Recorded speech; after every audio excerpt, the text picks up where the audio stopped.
politika lang ang hinahabol nila dito, hindi pananagutan. Linawin ko muna, kasama ho ba kayo doon sa mga legal counsel, VP Sara Duterte, doon sa petisyon na inihain sa Korte Suprema kaugnay nga ng impeachment laban sa kanya? Hindi po tayo kasama doon, hindi po tayo kasama sa impeachment defense team.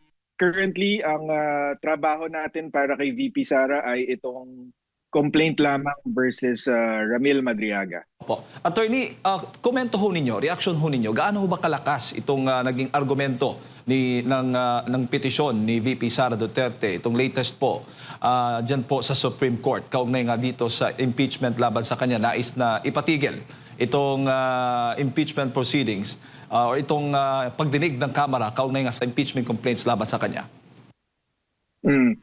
Actually, hindi ko pa nababasa yung buong petisyon, pero base lang sa observation ko doon sa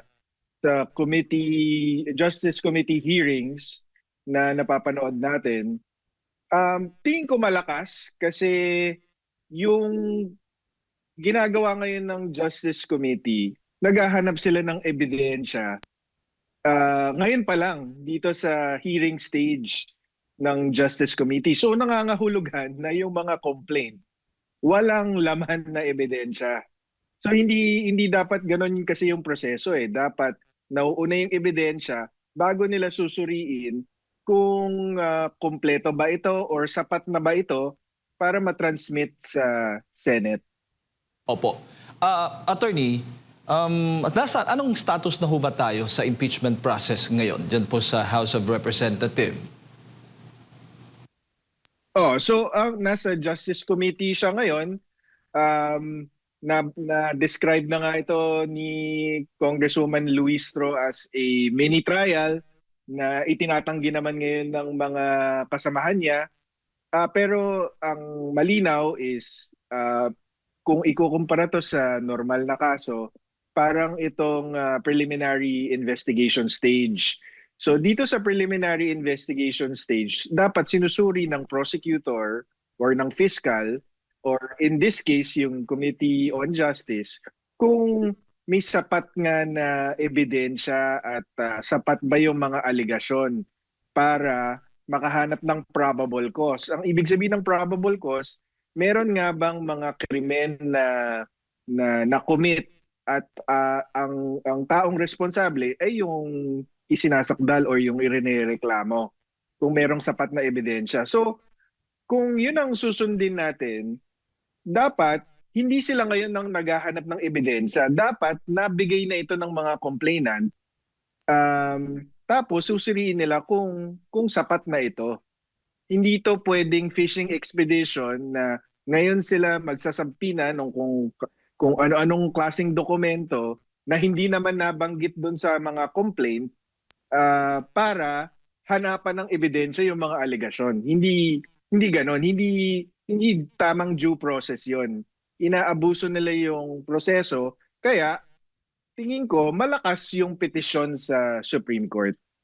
Baga malinaw, attorney, na dapat bago nila ito dininig, lahat ng mga ebidensya ay naisama na doon sa mga dokumentong inihain dyan sa House of Representatives bago sila maghanap ngayon. Dapat dinirekta na nga dapat yan sa Senado kung gustuin talaga nilang ilusot itong impeachment trial ni Vice President Sara. In fact, sabi nga nila, tingin nila sapat na yung numero nila para mapagbotohan to at i-transmit sa Senado. So anong ibig sabihin? Ibig sabihin, number one, pre-judge ito. So kitang-kita mo na agad na labag ito sa due process. Pangalawa, ginagamit nila itong hearings para siraan si VP Sara at para mag-fishing expedition nga, maghanap ng ebidensya para tapatan yung mga alegasyon. Tapos yun nga, inaabuso nila yung proseso. Ang problema dito sa Kamara de Representantes natin, nabokya na nga yung unang impeachment complaint. Pinagalitan na nga sila ng Supreme Court na inabuso nila yung proseso doon sa impeachment last year. Ngayon, nabigyan sila ng panibagong pagkakataon, imbis na ayusin nila yung proseso, gawin nila ng patas yung impeachment proceedings, umabuso na naman sila. So hindi mo rin hindi mo rin masasabihan itong kampo ni VP Sara, bakit kayo tumakbo na naman sa Supreme Court? Eh, kasalanan nyo yan eh. Kung inayos nyo yung proseso, eh di sana hindi na kailangan tumakbo sa Supreme Court. Pero inabuso nyo yung proseso, iniyurakan nyo yung mga karapatan ni VP Sara. So alangan namang magpaapian, 'di ba? Karapatan niya pumunta sa Supreme Court. So gawa-gawa niyan, kasalanan niya ng House Justice Committee kung bakit merong petisyon sa Supreme Court. Mm. Actually, sa katunayan, attorney, nabanggit mo na yung 2 punto na sinasabi po sa petisyon ni Vice Presidente, yung sabi mo mini trial, fishing expedition, yan po yung kini-question niya. Yung kulang sa ultimate facts, yung walang sapat na batayan o ebidensya, puro alegasyon lamang. Yan po. At ilan po dito sa mga punto pa ng kanyang petisyon, yung paglabag sa 1-year bar rule. Iginiit ng kampo ng Vice Presidente nga na 2 sa 4 na impeachment complaints ang lumabag sa konstitusyonal na panuntunan na nagbabawal sa pagsasampa ng higit sa isang impeachment proceeding laban po sa parehong opisyal sa loob ng 1 taon. Ano pong tingin ninyo? Hindi ako masyadong familiar diyan sa argument na 'yan ng grupo ni VP Sara. Pero sa akin ang mahalaga dito, yun nga, itong mga complainants, pati itong mga nagsusulong ng impeachment, binigyan sila ng panibagong pagkakataon. Kung ako ay kasapi nila, ang gagawin ko is lahat ng itong mga ebidensya na pinapasabpina nila ngayon, eh sinama ko na doon sa complaint. Tapos ihahain ko sa House Justice Committee para itong House Justice Committee wala na siyang kailangan gawin kundi suriin para hindi maging questionable itong proseso. Pero anong ginawa nila, 'di ba? Minadali na naman nila yung pag-file ng impeachment complaint. Hindi nila linagyan ng sapat na ebidensya. Tapos ngayon, napahanap nila sa House Justice Committee yung ebidensyang dapat nakalakip dun sa mga complaint. So anong ibig sabihin? Para sa akin, ang ibig sabihin nito, hindi nila kayang patunayan yung mga alegasyon nila nang hindi inaabuso yung proseso. Yun ang pinaka-importante dito. Hindi nila kayang talunin si VP Sara sa patas na labanan, whether sa impeachment or sa eleksyon. Kaya ginagawa nila, inaabuso nila yung poder nila dyan sa House Justice Committee para siraan na lang si VP Sara, gawa ng kwento, para makakuha ng siguro simpatya ng ibang tao na maniwala na itong si VP Sara masamang tao, corrupt, para pahinain siya sa 2028 at tuluyang ma-disqualify for 2028. Yun ang mahalaga dito. Politika lang ang hinahabol nila dito, hindi pananagutan. Speaking of proseso, attorney, isa din po doon sa maling proseso, yung sa referral, kung na-obserbahan po ninyo, na-monitor po ninyo, kini-question kasi doon sa petition din, yung naging referral ng mga reklamo sa House Committee on Justice.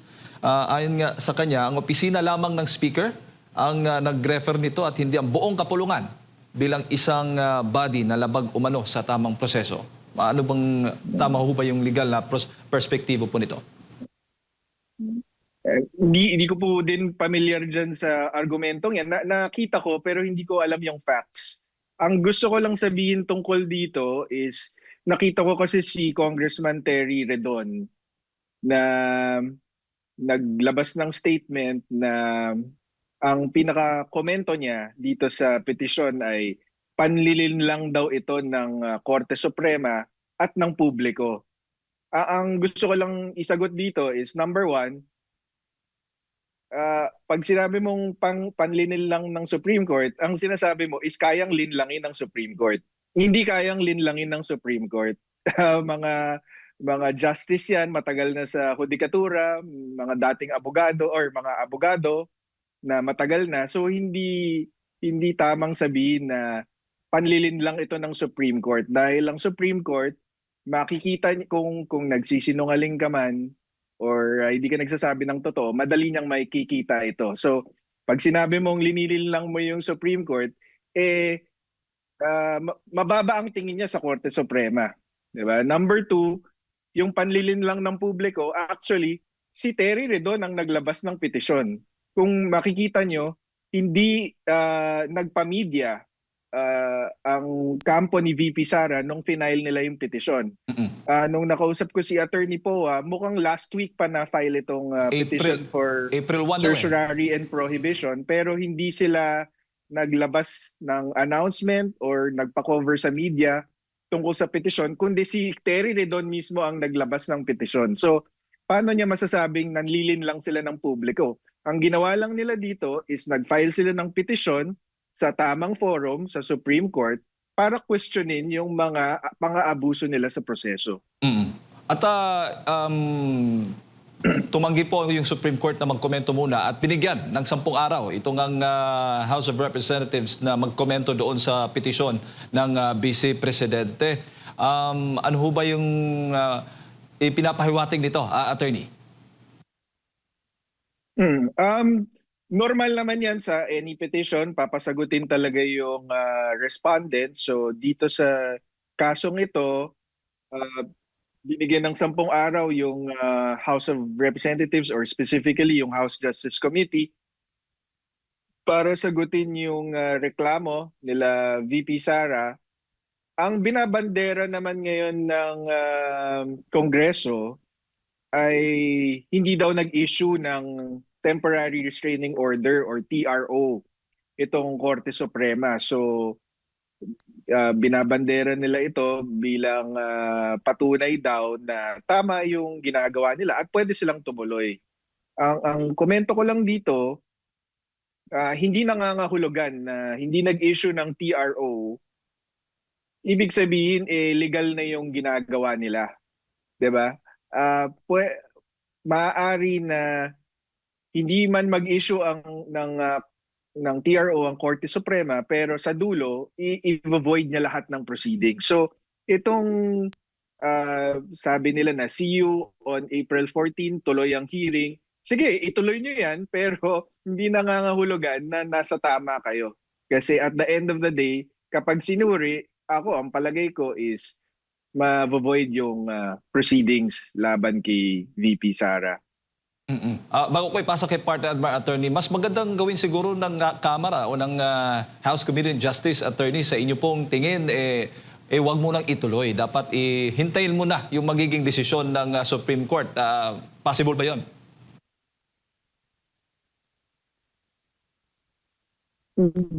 Yun ang prudent na gawin. In pagka-korte, ang pinag-uusapan ko niya, lower court, tapos may litigant na tumakbo sa Supreme Court or sa higher court, pero walang inisyu na TRO, yung mga lower court, in deference to the Supreme Court or to a higher court, ang ginagawa nila, pinagpapaliban muna yung mga hearing. Kasi baka nga naman, kahit hindi nag-issue agad-agad ng TRO, baka mag-issue in a few days or in the future, binibigyan nila ng deference yung higher court bago sila gumalaw. Pero sa akin, kahit ituloy nila mukhang tutuloy naman talaga nila sa April 14, sa akin maganda din siguro na matuloy. Bakit? Kasi para makita ng Supreme Court yung pang-aabuso nila. Kasi sa April 14 talaga makikita kung ano yung consequence ng hindi pag-action ng Supreme Court. And mahalaga ito kasi dapat tandaan natin na ang Supreme Court justices, impeachable officers din yan. So kapag hindi nila hinarangan ito, nangangahulugan na pwede rin gawin sa kanila ito. So yung April 14 is an opportunity for the justices to see just how abusive and just how illegal this process is.